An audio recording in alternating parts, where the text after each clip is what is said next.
आणि त्यामुळे पोलीस प्रशासनाने सगळी कारवाई झालो जिल्ह्याची यात्रा आपल्या गावाची यात्रा आहे सिद्धरामेश्वराची यात्रा आताच या ठिकाणी संपन्न झाला अक्षता सोहळा आणि सगळे रमले त्याच्यामध्ये तुम्ही बघताय अनेक भक्त हे बाराबंदी घालून इथे आहेत परमपूज्य होडगी महाराज देखील आज ह्याच्यामध्ये शामिल आहेत आणि सगळ्या महिला सगळे पुरुष सगळे दूर दूर गावावरून आलेले सगळे आज सिद्धरामेश्वराच्या ह्या चरणस्पर्शी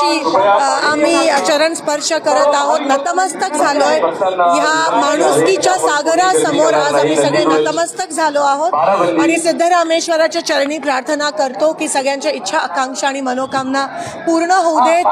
हे वर्ष खास करून आमच्या महाराष्ट्राच्या शेतकऱ्यांसाठी आणि ग्रामीण भागात राहणाऱ्या प्रत्येक कष्ट करणाऱ्या माणसासाठी सुखाचा आणि समृद्धीचा तिळगुळ घ्या आणि बीडमध्ये आंदोलन टाकीवरती जोडलेले आहेत सरकारकडे विनंती केली जाते मात्र अजूनही आरोपी अटकेत नाही त्यामुळे लोक आंदोलन करतायत काय म्हणणं आहे? नाही नक्कीच सरकार ह्या बाबतीत अजिबात गंभीर नाहीये बीड असेल परभणी असेल रोज वेगळे पैलू आपल्याला दिसून येत आहेत नवीन या ठिकाणी नवीन काहीतरी माहिती लोकांसमोर येते तरीही मुख्यमंत्री याबद्दल गंभीर आहेत राजीनामा दिला पाहिजे तो पण घेत आहेत एकंदरीत आपल्याला दिसून येतं की निगरगट्ट असं सरकार हे झालं मंत्र्याच्या जवळचे सहकारी जे ते आरोपी पण सरकार आरोपी करत नाही त्यांच्यावरती मोक्का लावला जात नाही यासाठी ग्रामस्थ सगळे आक्रमक याचे मी निषेध करते ज्या पद्धतीत क्रूर पद्धतीत 4 तास त्या माणसाला देशमुखांना मारलं गेलं आणि हे देशभरात चाललंय पूर्ण महाराष्ट्रात चाललंय हे कोणीतरी म्हणालं सुरेश धस म्हणाले की म्हणजे जनावराला जरी असं मारलं तर अंगार शहर आहे तो माणसाला मारतायत आणि हे पहिल्यांदा असं झालं नाहीये बीड जिल्हा हा ह्या गोष्टीसाठी प्रसिद्ध आहे आतापर्यंत हे सगळे प्रकरण झाकले गेले आहेत आणि म्हणून या लोकांना आता ते भोगावं लागणार आहे आणि त्यांना अटक झालीच पाहिजे आणि त्यामुळे पोलीस प्रशासनाने सगळी कारवाई झालो जिल्ह्याची यात्रा आपल्या गावाची यात्रा आहे सिद्धरामेश्वराची यात्रा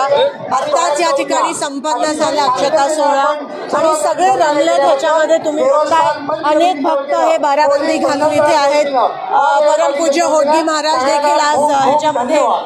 शामिल आहेत आणि सगळ्या महिला सगळे पुरुष सगळे दूर दूर गावावरून आलेले सगळे आज सिद्धरामेश्वराच्या ह्या चरणस्पर्शी आम्ही चरण स्पर्श करत आहोत नतमस्तक झालोय ह्या माणुसकीच्या सागरासमोर आज आम्ही सगळे नतमस्तक झालो आहोत आणि सिद्धरामेश्वराच्या चरणी प्रार्थना करतो की सगळ्यांच्या इच्छा आकांक्षा आणि मनोकामना पूर्ण होऊ देत हे वर्ष खास करून आमच्या महाराष्ट्राच्या शेतकऱ्यांसाठी आणि ग्रामीण भागात राहणाऱ्या प्रत्येक कष्ट करणाऱ्या माणसासाठी सुखाचा आणि समृद्धीचा तिळगुळ घ्या आणि बीडमध्ये आंदोलन टाकीवरती जोडलेले आहेत सरकारकडे विनंती केली जाते मात्र अजूनही आरोपी अटकेत नाही त्यामुळे लोक आंदोलन करतायत काय म्हणणं आहे? नाही नक्कीच सरकार ह्या बाबतीत अजिबात गंभीर नाहीये बीड असेल परभणी असेल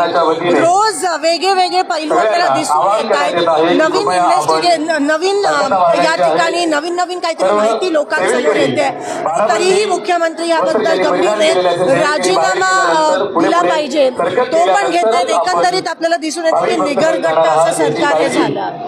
मंत्र्याच्या जवळचे सहकारी जे ते आरोपी पण सरकार आरोपी करत नाही त्यांच्यावरती मोक्का लावला जात नाही यासाठी ग्रामस्थ सगळे आक्रमक याचे मी निषेध करते ज्या पद्धतीत क्रूर पद्धतीत 4 तास त्या माणसाला देशमुखांना मारलं गेलं आणि हे देशभरात चाललंय पूर्ण महाराष्ट्रात चाललंय हे कोणीतरी म्हणालं सुरेश धस म्हणाले की म्हणजे जनावराला जरी असं मारलं तर अंगार शहर आहे तो माणसाला मारतायत आणि हे पहिल्यांदा असं झालं नाहीये बीड जिल्हा हा ह्या गोष्टीसाठी प्रसिद्ध आहे आतापर्यंत हे सगळे प्रकरण झाकले गेले आहेत आणि म्हणून या लोकांना आता ते भोगावं लागणार आहे आणि त्यांना अटक झालीच पाहिजे